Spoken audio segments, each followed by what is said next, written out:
Βιντεάκι. Το σακάκι σου στο νόμο να κρατάς. Εμένα κοιτά. Κι όλους όσους δεν θυμούνται φορτωμένος στα σκηνές από ταινία προσέχω. Μοιάζεις μέσα στις στροφές αυτού του νόστου. Δεν σου σκυμάται, Δυο γενιές χαμένες. Η γιαγιά δεν θα τραγουδήσει μαζί σας?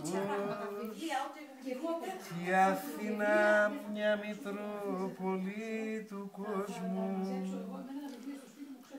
Από μικρούλα το είδα με την κοντή ποδίτσα. Το ξέρεις αυτό, το ξέρεις? Κατάλαβα πως ήσουνα σιγανό παπαδίτσα.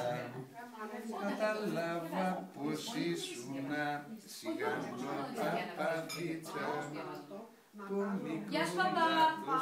Γεια σας όλοι. Γεια σας σε όλους.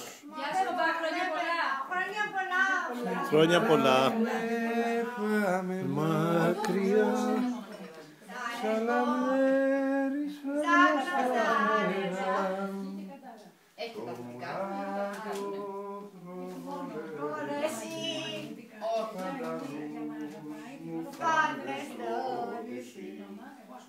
Τώρα το πλοίο έχει σαρπάρει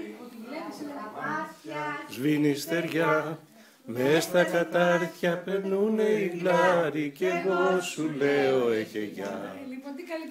Μες στα κατάρτια πετούνε οι γλάροι κι εγώ σου λέω έχε γεια. Θα βλέπω και μεγαλώσει και θα λέω ότι τελείωσες.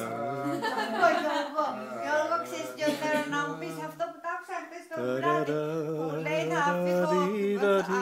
θα πάω στην Αμερική, θα πάω αλανιάρι μου, πώς θα λέει. Για πες. Ατεμάκι τρως πολύ. Μόνο τώρα. Α, εντάξει. Θα πάω για να παντρευτώ, έτσι, αλλά πώς αρχίζεις? Χθες τα άκουσα. Γιαγιά, χαιρέτα. Χαιρέτα μας. Δίκας τώρα θέλω να σου μια κάμερα. Αχ, τι ωραίο που ήταν, το είναι και χθες ο Παπαδόπουλος.